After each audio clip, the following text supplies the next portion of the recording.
Sejam muito bem-vindos, nós estamos num novo episódio do Café Sem Crachá, o nosso podcast. Eu sou o Joca Correia, estou aqui com o Rodrigo, meu grande parceiro dessa empreitada aqui. Prazer imenso. Ótimo. E a gente tem aqui hoje uma super entrevistada, super, que eu me apaixonei à medida que comecei a ver os posts dela no Instagram e tinha uma dúvida, porque na verdade ela é psicóloga e estuda física quântica. Caramba, hein? Né? Então eu falei assim, mas como é que essas combinações aconteceram, né? Então eu tô aqui com a Maria Flávia, e eu queria, Maria Flávia, seja muito bem-vinda aqui. E a primeira pergunta que eu queria, primeiro eu queria que você se apresentasse, e depois, como é que você fez essa junção da psicologia com a física quântica, que para muitos pode ser que não tenha muita relação. Sim, então, sim. queria que você explicasse pra gente se apresentar. Seja muito bem-vinda. E Maria, posso falar uma coisa? Você é a nossa primeira convidada. Tá sem estreando dúvida, esse quadro de entrevistas. Que honra. Exatamente. Nesse modelo, é verdade. Que bom. Tenho certeza que vai ser um bate-papo muito delicioso. Eu falo que eu adoro estar nesse lugar. Então, me apresentando um pouquinho, meu nome é Maria Flávia. E para me apresentar, eu vou falar um pouquinho de quem eu sou. E quem eu sou vai muito além do que eu faço, né? Quem eu sou, na minha essência, eu acho que eu sou uma mulher muito feliz, assim, muito realizada, que busca evoluir nesse processo nosso da vida, aprendendo cada dia mais e sempre alinhada à minha verdadeira essência. Então, o meu mergulho ele é muito mais interno do que externo, sempre. Então, eu acho que você vai me conhecer aqui, no decorrer, né? Muito mais do que o título da psicóloga que estuda, que tem ali um Instagram que, graças a Deus, tá lindo de ver, impactando muitas vidas. A minha essência tá muito nesse lugar, de inspirar, transformar e ter o brilho no olhar que diz muito mais do que qualquer palavra, né? E já entrando na primeira, né, pergunta sobre a física quântica e a psicologia, bom, assim, eu estudo a física quântica, mas eu tô longe de ser uma grande estudiosa da física quântica, né? A física quântica aí é uma área científica que vai muito além daquilo que eu venho explorando hoje e alinhando com o que eu tenho de bagagem da psicologia, desenvolvimento humano, criação da própria realidade, né? Tudo isso. Então, assim, o que eu faço hoje é dar esse mergulho em conceitos comprovados cientificamente pela física quântica. Falamos aí do colapso da função de onda, né? Esses experimentos, o experimento da dupla fenda, que são todos experimentos validados cientificamente, e como tudo isso pode se encaixar no nosso processo de vida, na nossa jornada da verdadeira natureza da realidade. Eu acho que o maior mergulho hoje no meu trabalho é trazer esse nível de consciência para as pessoas. Qual é a verdadeira natureza da realidade? Como o mundo externo funciona? Como a realidade se cria? E hoje, graças a Deus, a física quântica nos traz muito embasamento científico, que a gente sai daquele lugar do achismo, né, do eu acredito.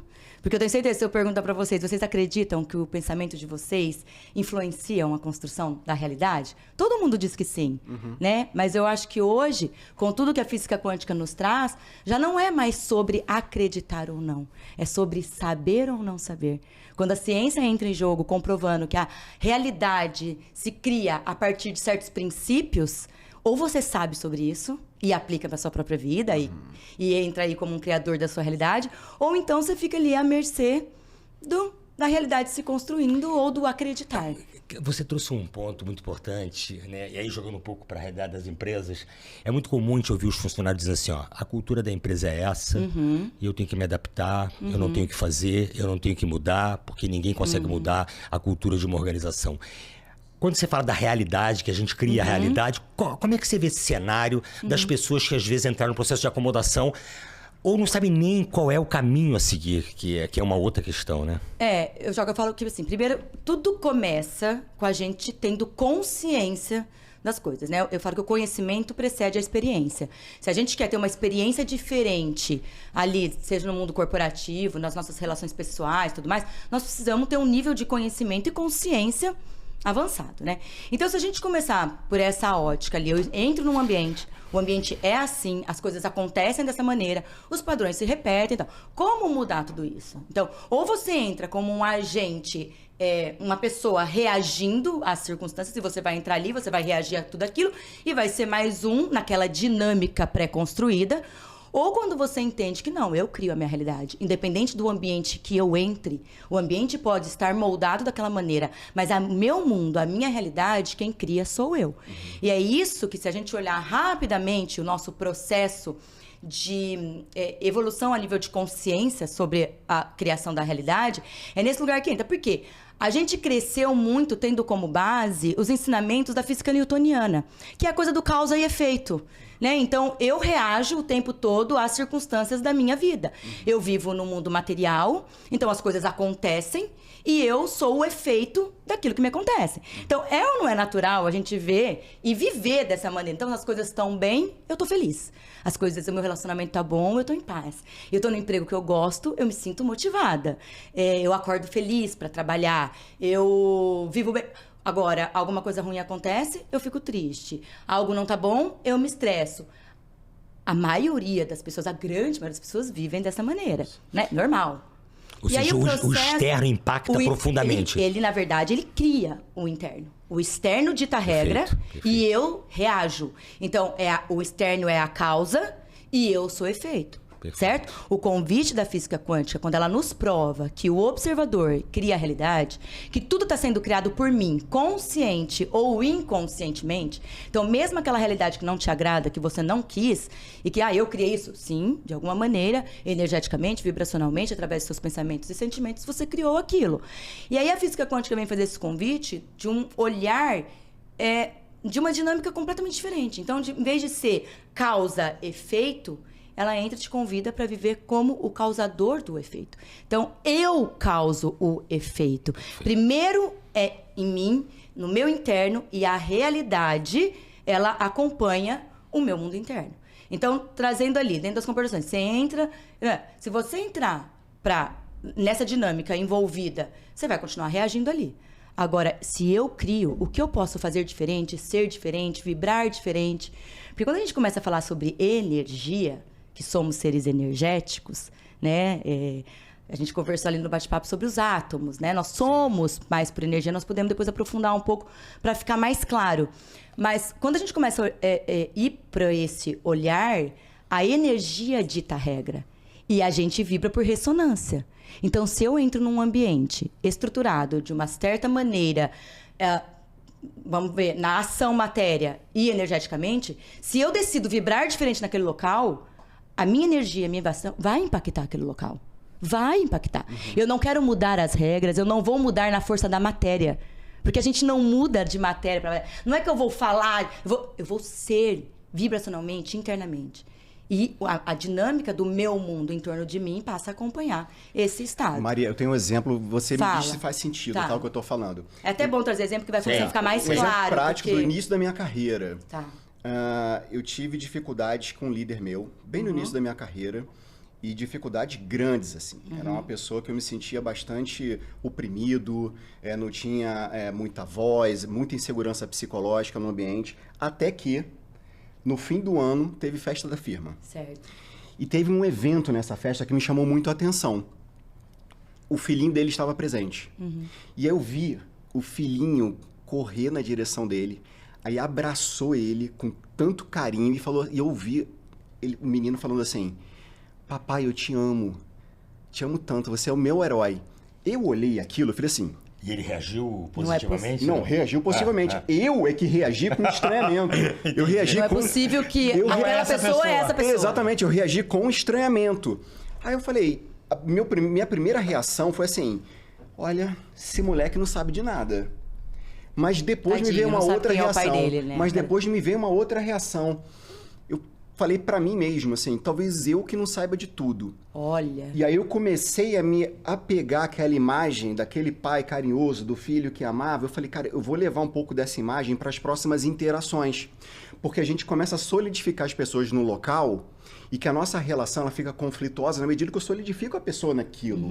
Quando, na verdade, eu posso começar a transformar o meu olhar. Sim. E eu transformo o meu olhar em relação à pessoa e a relação começa a se transformar da mesma maneira, assim. E, de fato, a gente começou a caminhar, não diria que foi apenas por conta disso, mas dentro de mim foi uma virada de chave. Sim. De, assim, eu quero olhar para essa pessoa com outro olhar.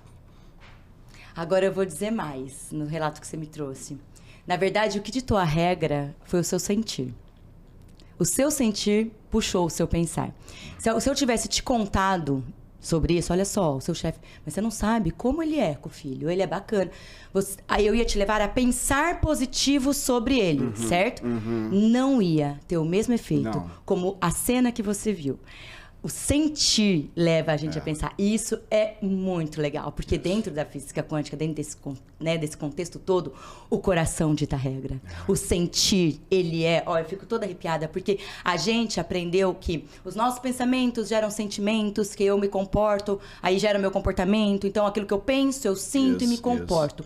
Só que hoje o convite é pra gente começar a entender também sobre um outro olhar. Na verdade, quem dita toda a regra é o sentir, é o coração. O coração é muito mais forte do que qualquer outra coisa. Foi o coração que te fez pensar de uma maneira diferente.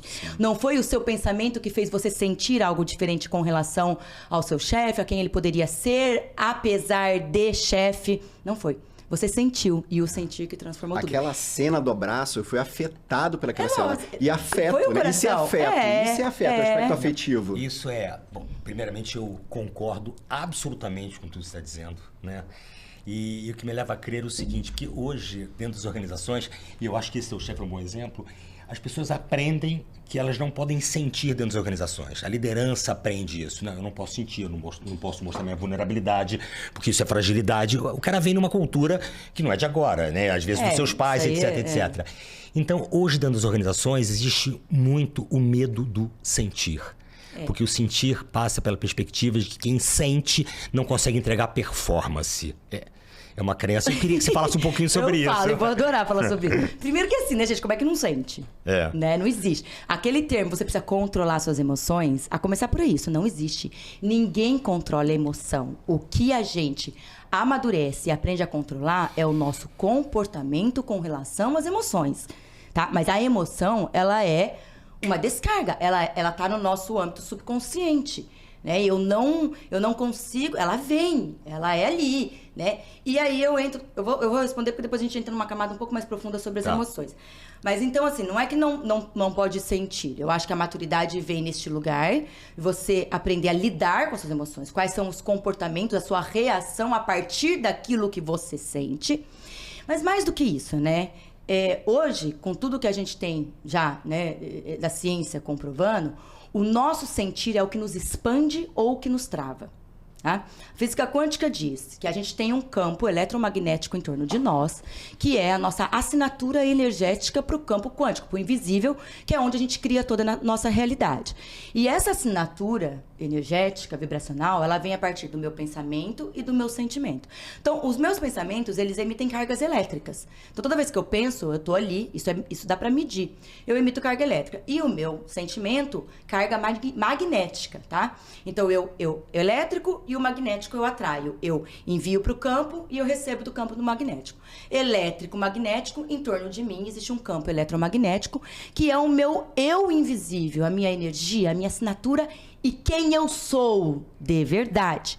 Eu não sou isso que vocês estão vendo. Isso que vocês estão vendo é 0,0001% quem eu sou. A minha energia é quem eu sou. A minha vibração é quem eu sou. Então, como que eu vou querer uma corporação, pessoas que não sentem, pessoas que não elevam o seu sentir? Agora, a sabedoria está... qual vai ser o foco e a expansão de que tipo de emoção? Que tipo de sentimento? Porque o que se alimenta dentro de corporações, que é só o fazer, é criar matéria com mais matéria, né? E pouco o expandir da energia, você vai criando pessoas com campo travado. Campo travado não cria, trava. Trava a sincronicidade, trava das coisas acontecerem. Então, toda vez que dentro de uma empresa você trava a vulnerabilidade, o sentir, a verdade, você está travando o campo de criação. Você está travando o campo de expansão. Então, hoje, do que a gente sabe, ouso dizer, podem ficar bravos comigo, que é a maior burrice. É a maior burrice. A gente não usar a maior potência que somos, são as nossas emoções. Então, o que seria o mundo ideal, né, das corporações? Líderes que entendam sobre isso, que saibam disso e que busquem primeiro cuidar da sua própria energia, porque eu, como líder, serei influenciador direto da energia e do ambiente, né, da minha empresa. e as pessoas vibram por ressonância, como eu já disse, e incentivar muito mais os seus colaboradores a expandir este campo e não retrair. Porque a insegurança, o estresse, a raiva, tudo isso trava campo. E quem trava campo não cria, não expande. E Maria, eu vejo assim, momentos, né? Quando a gente para poder olhar a década de 90, anos 2000, emoção é uma coisa proibida, basicamente. Aí vem o Daniel Goleman com a publicação do Inteligência Emocional, trazendo uma nova vanguarda de estudos e as corporações abrindo os olhos, se interessando cada vez mais por esse tema, inteligência emocional. Então, emoção passou a ser a maior das inteligências. Algo importante que eu tenho que desenvolver, sem dúvida alguma. E, por exemplo, hoje, quando a gente fala de sentido, propósito, isso é aspecto afetivo. Isso não é puramente cognitivo. Isso é aspecto afetivo. Quando a gente fala de o líder construindo relações de confiança, o líder construindo segurança psicológica para as pessoas se expressarem, serem autênticas. Sim. Isso conecta diretamente com o que você está falando. Independente do líder entender de física quântica, ele está, de certa forma, operando nesses princípios. Com certeza. Porque a vibração dele, a atitude dele, o comportamento dele está determinando a vibração, a qualidade do ambiente. Exato. Hoje em dia, né, a gente tem muito nas empresas, eu vejo a empresa do meu marido, eu até já trabalhei lá, apliquei alguns testes muito legais, e a gente tem o clima organizacional. Né? Hoje aplica-se muito a questão do clima organizacional. E o clima organizacional é que ainda é muito raso, né? Dá para ir mais a fundo, mas ele já traz esse lugar. A gente estava conversando aqui sobre as emoções e eu lembrei de uma coisa que eu vou compartilhar com vocês, que eu estava criando um conteúdo hoje e me deparei com uma cientista que, olha que preciosidade que é isso, para a gente começar a entender o que é o nosso coração na criação da nossa realidade, na nossa prosperidade, na nossa evolução, né? Na nossa leveza, viver a vida como leveza. O nome dela é Rowling McCraty. Ela é pesquisadora do HeartMath Institute, que é um dos maiores institutos que estuda o coração, né? Ele é muito referência no estudo do coração. E ela descobriu que o coração ele possui mais de 40 mil neurônios, que é uma rede nervosa tão complexa que os cientistas passaram a chamá-la de o pequeno cérebro do coração. E aí, o coração, a descoberta maior é que o coração não apenas recebe ordens do cérebro, ele manda ordens para o cérebro. Lembra? Ele manda ordens para o cérebro. Mas o mais impressionante é que 65% das vezes é o coração que envia informação para o cérebro. Ou seja, é o contrário. Tudo que a gente sempre achou, que o cérebro que envia e o coração sente, então você tem que ser racional. Você tem que pensar. Não adianta. O teu coração vai falar primeiro. A hora que você quiser mandar pelo teu cérebro uma informação pro seu coração, o seu coração já mandou pro seu cérebro. Ele já entrou em jogo primeiro. Então, assim, não é o contrário. Então, ele lidera a conversa. O cérebro vai obedecer, quer ver? E aí tem mais. Ela mediu o campo eletromagnético gerado pelo coração. E descobriu que esse campo eletromagnético do coração se estende até 1 metro ao redor do nosso corpo. Só o do coração, 1 metro ao redor do nosso corpo. E ele muda completamente dependendo do que você sente, né? Se você, por exemplo, sente amor, gratidão, leveza, o seu campo tá organizado, estendido, que é o que eu falei. E o contrário, ele tá retraído e tudo mais. Então, ele não fica em você, ele vai. Então, assim... e aí o coração, ele é um gerador de campo do nosso corpo 60 vezes mais poderoso do que o cérebro. O nosso coração, ele é um gerador de campo magnético, ou seja, toda a nossa energia, ele é 60 vezes mais poderoso que o cérebro. Entende que a ordem deveria ser muito outra? Eu tenho que ser muito mais guiada, com sabedoria, pelo que o meu coração diz do que pelo meu cérebro diz. É interessante isso, porque esse estudo aliás, esse instituto é super conhecido, da matemática do coração. Inclusive, eles falam que a intuição é a inteligência do coração. É isso! Ela finaliza esse... Que é absolutamente foi ela que comprovou. Inacreditável. É a intuição, E aí você tem uma frase... que eu anotei aqui, quando a gente estava aqui conversando, que eu achei muito legal, que você fala das emoções viciadas. A gente não briga com a emoção viciada. Eu me apaixonei por esse termo, por esse conceito. Ideia, né? Mas o que quer dizer exatamente isso? Vamos lá. Como eu disse, toda a vertente do meu trabalho, ela vai um pouquinho fora do óbvio. Eu sou psicóloga, então eu sou psicóloga, terapeuta cognitivo-comportamental. Então, dentro do meu trabalho como psicóloga, eu sempre acreditei, trabalhei no âmbito da crença. Então, todo mundo tem uma crença. Essa crença gera um pensamento, esse pensamento gera um sentimento, que vai gerar um comportamento, e assim eu vou criando a minha realidade a partir dessa sequência muito simples, que é real, sim. Acontece que o meu corpo, cada emoção minha não é só uma emoção. É uma descarga bioquímica no meu corpo. Toda vez que eu sinto alguma coisa, eu penso e eu sinto. Toda vez que eu sinto alguma coisa, eu tenho uma descarga química no meu corpo. E se eu me programo, eu penso sempre a mesma coisa, a respeito de mim, a respeito da vida, a partir das minhas crenças, né? Eu vou condicionando o meu corpo quimicamente naquela emoção. E eu condiciono tanto naquela emoção que depois de um tempo o meu corpo ele aprende a sentir. Ele não precisa mais do pensamento em si sobre aquilo. Ele já está quimicamente programado. Isso está instaurado no meu subconsciente. E aí é a hora que eu me percebo sendo uma pessoa estressada, mal-humorada, ansiosa demais, depressiva demais, triste demais. Eu não preciso do gatilho mais do pensar. O meu corpo aprendeu. De tanto sentir, ele aprendeu quimicamente a viver naquele estado.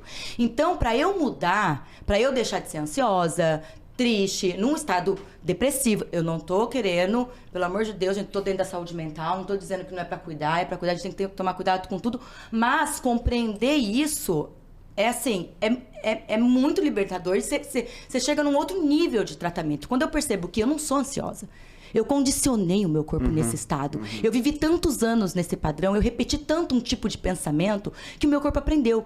Quem que tem ansiedade, que fala, eu sou ansiosa, sabe do que eu tô falando. Não precisa nada acontecer. De repente, sente aquela ansiedade, aquele aperto no peito. Do nada, tá tudo bem no dia, a vida tá boa, tá tudo equilibrado. Mas aquele aperto no peito vem do nada, aquela angústia começa a me bater. Isso é a comprovação de que o seu corpo está viciado em certas emoções. Você falou uma coisa, Maria, faz muito sentido, que assim, que é a confusão entre o que eu penso, o que eu sinto e o que eu sou. Então, assim, eu estou vivenciando ansiedade, mas quando eu verbalizo, né, eu sou a pessoa identidade, ansiosa... Vai para a identidade. Para você alterar isso, é muito difícil. Acabou. E você está falando coisas, assim, que eu fico, assim, pensando, né, o nosso público, majoritariamente, é corporativo, né? Esse é o nosso mundo, organizações. Imagina como que a gente precisa redesenhar programas de desenvolvimento de líderes. Ai, seria demais. Eu adoraria ir para organizações. Porque ainda é muito cognitivo. Ainda é muito cognitivo. Muito cognitivo. A gente tem que trabalhar outras qualidades. Já avançou muito. Antes era muito comportamental. Sim. Né? Vamos lá. Nós já demos um salto. Sim. Né? Treinamento, comportamental, fazer, performar. Ainda tem, mas já entrou a cognição em jogo. Sim. Já entrou. Mas a gente ainda dá para expandir isso. E aí, quando eu falo, por exemplo, como que as pessoas mudam de verdade? Como que eu mudo de verdade? Eu não mudo pensando diferente. Eu não mudo querendo me comportar diferente. Por que as pessoas falham tanto em querer mudar de vida, em querer criar novos hábitos? Porque isso, eu só mudo quando eu desprogramo o meu corpo. Quando eu mudo esse vício das emoções do meu corpo. E quando no nosso papo eu falei, eu não brigo com as minhas emoções, é que o meu trabalho, ele é muito nesse lugar. Assim, você tem... Eu tenho ali alunos na minha plataforma, que síndrome do pânico, ansiedade generalizada, burnout... E aí, a gente não luta contra. Eu não luto contra o burnout, eu não luto contra a ansiedade, eu não luto contra a depressão, eu não ajo diretamente nisso. Eu reprogramo o meu corpo, eu vou viciar o meu corpo do mesmo jeito que ele foi viciado quimicamente nessa emoção, eu passo a programá-lo e reprogramá-lo em emoções mais elevadas.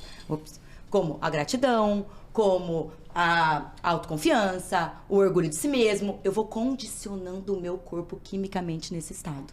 Com práticas guiadas, eu ensino o meu corpo a viver assim. Você, na verdade, você desconstrói e faz ele reconstruir esse processo. Eu vou reconstruindo. Porque assim, os neurônios, né? Se a gente for pensar a nível cerebral, os neurônios, eles vão se fortalecendo conforme eles vão estimulados. Se eu passo a não estimular tanto aqui e estimular um outro lado, eu estou naturalmente desprogramando, enfraquecendo a força desse neurônio e fortalecendo desse aqui, que é de um estado mais tranquilo, elevado, grato, sentindo amor, e aí você acorda. Cara, assim. É interessante isso. Porque, na verdade, essas emoções fortalecedoras, você está falando, né? Gratidão.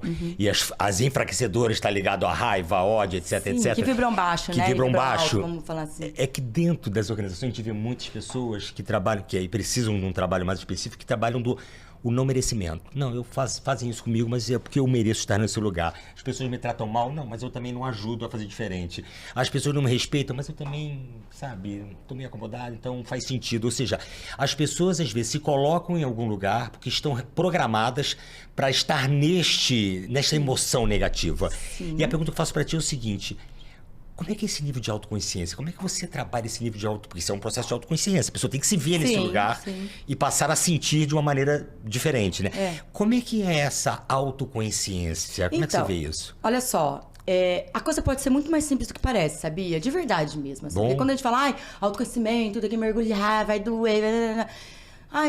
a coisa pode ser mais simples. Quando eu entendo que a minha vida constrói a partir do invisível... Eu construo a partir do invisível. Se eu fecho o meu olho, fecha o seu olho. Se eu te conduzir numa visualização, você consegue se ver?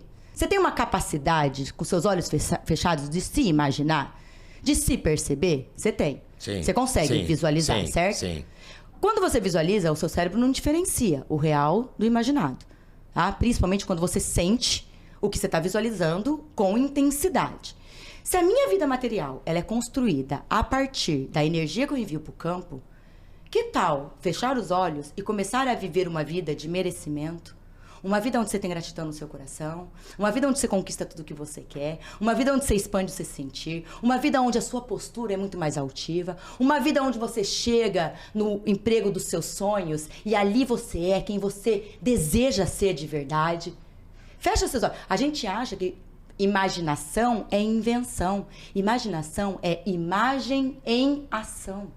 E se eu imagino e sinto como se fosse real, assim já é, porque eu tô vibrando nesse lugar. É a minha energia que manda em tudo.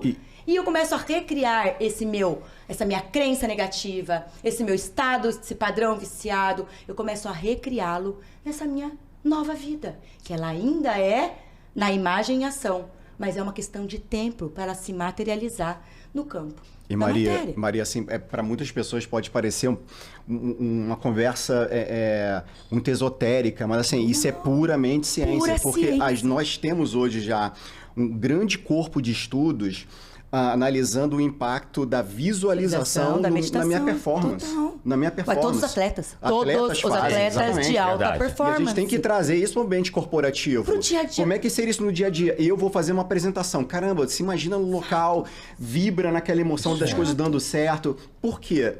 O que está por trás dessa história?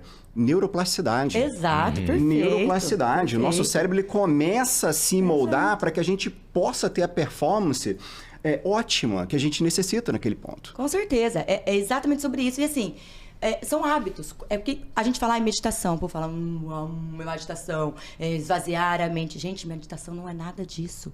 Meditação é você silenciar o seu corpo, matéria, o seu eu matéria, que representa 0,001% de quem você é, e expandir o seu eu energia, que é você em essência.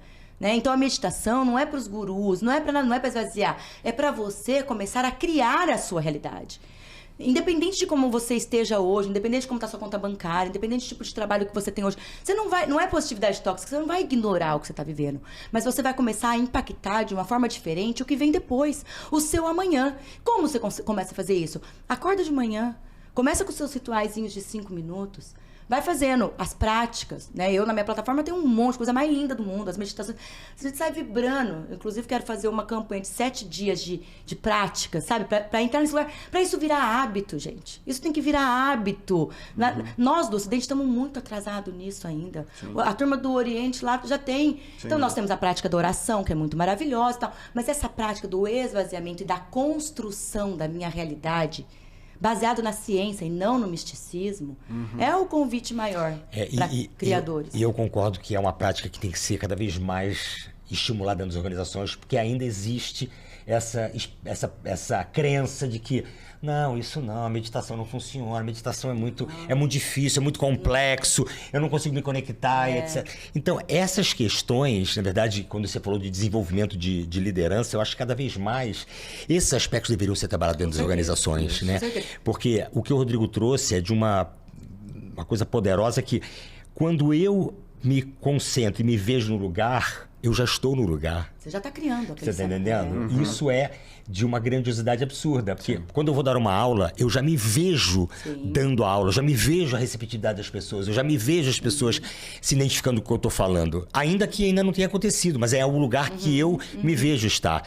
Agora, isso se torna, às vezes, cada vez mais complexo quando as pessoas racionalizam demais isso e começam a, às vezes, até zombar desse processo. Você sabe que eu costumo usar um termo, assim, para justamente evitar esse lugar, eu uso ativação mental.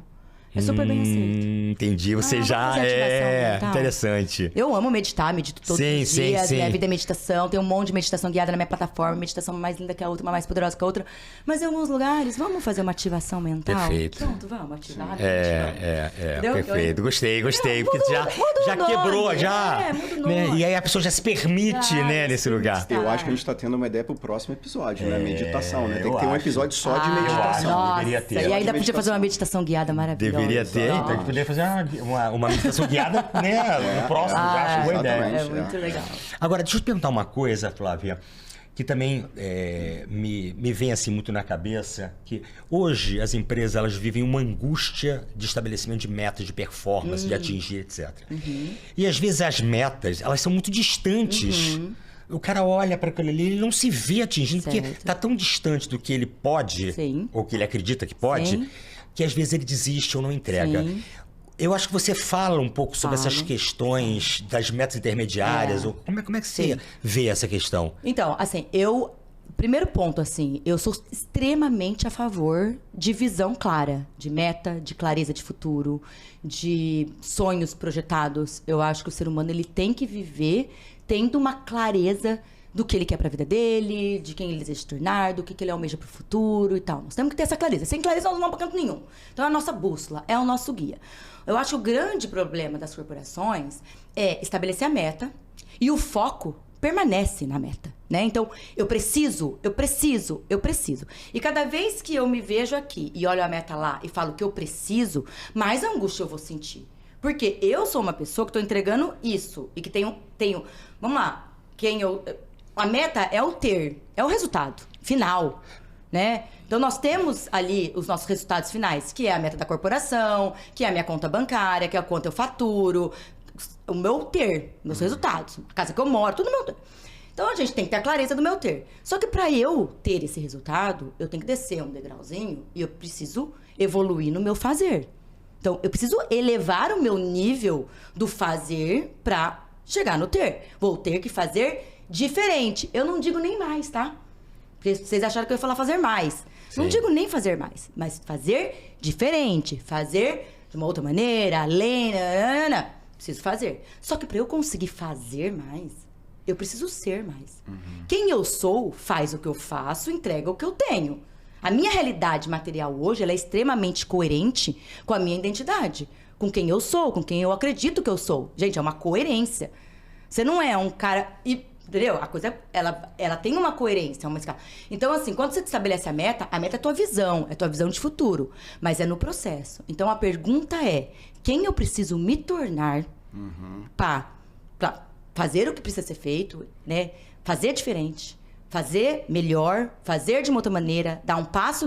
Quem eu preciso me tornar para fazer diferente e chegar na meta e no resultado. Maria, isso e aí é uma escala. Tudo está na identidade. Exato. A minha identidade constrói a minha realidade. Ela é a base de tudo.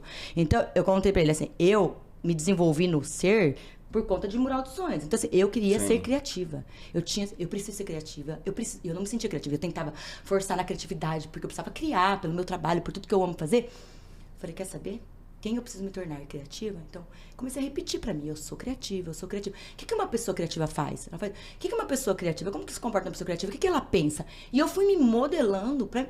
No começo, eu ria de mim, porque eu não era criativa. Eu não tinha nenhum resultado externo que comprovasse que eu era uma pessoa criativa. Eu não era criativa. Hoje, eu criei 11 carrosséis hoje, de manhã.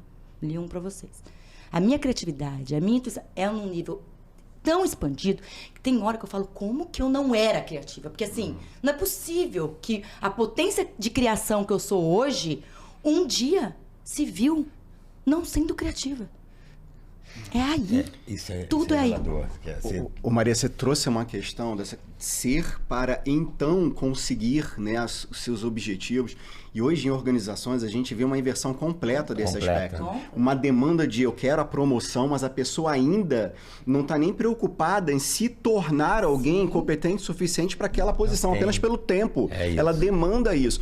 Então a gente tem hoje uma imensa dificuldade de educar as pessoas, muitos dos profissionais, a entender, né, que existe um caminho de desenvolvimento para que você se torne, né, alguém que você quer ser de certa forma, né? Para que você possa fazer, desempenhar as atividades necessárias para isso. E essas conversas de performance, você trouxe, vocês dois estavam muito bem, quando eu converso com alguém dentro da empresa que quer chegar a algum lugar, você vê que ele está focado no resultado. Depois no processo e, por último, na identidade de quem ele é, o que ele quer se tornar. E às vezes... E isso impacta diretamente o resultado dele. E às vezes, posso falar, às vezes a posição de ascensão, assim, que a pessoa almeja, não é nem sobre... Ela não vai ser promovida sobre os feitos, mas às vezes sobre uma postura, sobre uma forma diferente de se olhar, de se vestir, de se comportar, porque tudo isso comunica. Então, assim, se ela é uma pessoa que ela trabalha bem, ela é extremamente esforçada, ela até entrega resultados, mas ela comunica uma insegurança, ela comunica uma fragilidade em relação a si, ou um não merecimento interno. Tudo isso está sendo comunicado não verbalmente ou não materialmente, mas está sendo comunicado. Sem dúvida. Então, assim, o que eu preciso me tornar, ele está muito mais nesse lugar. E assim, não eu preciso, né? Quem eu gostaria? Vamos tirar o preciso de jogo. Quem eu gostaria de me tornar? Porque quanto mais alinhados à nossa essência nós estamos, quanto mais o nosso eu sou está coerente com a nossa autenticidade muito única, mais potência eu sou. Mais potência eu sou. Então a pergunta é: quem eu desejo me tornar nessa jornada? E Maria, isso é muito importante, porque a premissa para eu ter essa resposta é autoconhecimento. Se eu não investir em autoconhecimento, eu vou ficar olhando pro Joca, eu vou querer ser o Joca, eu vou querer ser a Luciana, eu vou querer ser a Maria. E aí eu vou atingir aquela identidade em algum momento, aí eu me percebo ali completamente vazio. Sem sentido. O que aconteceu? E não vai colar, né? Não vai colar. Eu costumo falar assim, que o que vibra mais alto, né, das emoções, uma emoção que vibra mais alto é a autenticidade. Porque ser autêntico não é uma coisa simples. Nós somos esse eu, ego, matéria, mas dentro de mim existe um eu, que é a minha essência. O meu eu verdadeiro, o meu eu superior, que é a minha verdadeira essência. E o que é a autenticidade? Eu elevar a presença desse eu em essência para o meu eu na matéria. Eu não ser guiada pelo meu ego, que é querer ser igual a todo mundo, porque aquele ali é bom, então ele ganha bem, eu preciso ser igual. E trazer à tona o meu eu essência, que é o meu brilho natural, que é a minha... Aí a turma fica tudo louca atrás de propósito de vida, que o propósito de vida nada mais é do que você conseguir ser você. Exato. Você veio nessa jornada para expandir o seu eu na tua pura essência. A tua pecinha do quebra-cabeça do todo, ela é só única, ela é sua. O seu formato, ele é único. Né? E ninguém vai encaixar onde você deveria se encaixar no todo. Isso, essencialmente, é viver com coerência. Viver com coerência. Elevar esse lugar. Eu gostei muito, eu estava vendo ali, e a minha esposa tem exatamente isso, que eu tenho o mural dos sonhos. Eu vi o teu mural dos sonhos. Aqui, a minha esposa tem um caderninho, tudo que ela coloca, tá? Tudo que ela coloca lá, acontece. Eu tenho até um pouco de medo disso, tá entendendo? Porque as coisas acontecem, mas é a crença de que... Criadora. É a crença ela criadora. Ela vive como uma criadora da realidade. Então, só pra gente, né... Já caminhando já pro nosso fim, porque aqui ficaria 2 horas aqui. Tá? Vocês me convidarem, olha, gente, o que não falta... já está convidada, você já está convidada. O que não falta tem muitas questões a serem trabalhadas. Uma delas que você levantou agora, que eu achei fundamental, porque isso acontece muito, você falou que você conseguiu expandir. Criatividade. As pessoas às vezes falam assim, eu não me sinto criativo, eu não sou criativo. Identidade. Como se a criatividade fosse algo que não fosse possível você criatividade, vendedor. Não sou bom vendedor, não sou bom em vendas.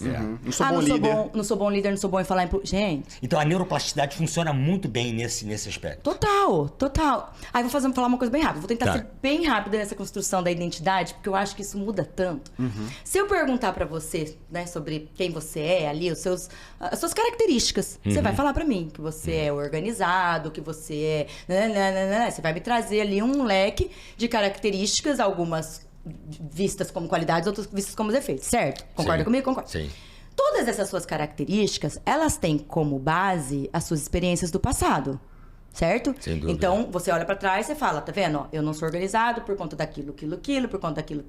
Eu não sou bom vendedor, tá vendo? Porque não vende nada. Você tem evidências do seu passado, de experiências que te comprovam a identidade que você vê hoje sobre você. Beleza. Continua repetindo. Como vai ser seu futuro? Vou continuar repetindo os modelos. Igual. O dia que a gente entender que primeiro a gente cria a crença pra depois criar a realidade, é onde o jogo muda. Então, primeiro eu vou decidir quem eu sou, sem evidência nenhuma. E aí que a gente separa os pequenos dos grandes. Porque você sustentar querer uma identidade maior, eu sou criativa sem nenhuma evidência que comprove isso, esse é o jogo, esse é a constância, esse é o lugar. Eu decido primeiro quem eu sou. Eu decido quem eu desejo me tornar. E o mundo material vai responder à minha decisão, à minha identidade. Então, hoje, eu te convido a decidir quem você quer ser. Quem você quer ser amanhã? Quer continuar sendo o procrastinador, o desorganizado, o que não sabe vender, o que não... Continua com as suas desculpinhas, porque daí vai continuar criando a realidade. E eu acho que a gente está terminando esse episódio com o mesmo conceito que a gente começou, porque tudo que você está falando agora, Maria, para mim se conecta diretamente com eu deixar de ser efeito e passar a ser causa. Exato. Eu assumir Causar essa o efeito. Eu assumir essa identidade de causa. Causa, criador. Sai do lugarzinho de sobrevivente, de ser ali o efeito, né? De reagir às circunstâncias externas e começa a criar. O convite é esse. Vamos criar a nossa realidade. É isso, pessoal. Caramba, que Massa, conversa, né? hein? Eu ia pedir um impacto final, mas ela já deu, já. É natural. Não muito legal, não né? tem Eu acho o muito que legal. fazer. Eu sou Olha, apaixonada. Flávio, vou dizer pra você sinceramente. É muito gostoso. Esse é um tema que a gente se apaixona muito, né? Sim. Não é à toa que a gente te convidou, porque é alguma coisa que a gente comunga dessas mesmas percepções suas, tá?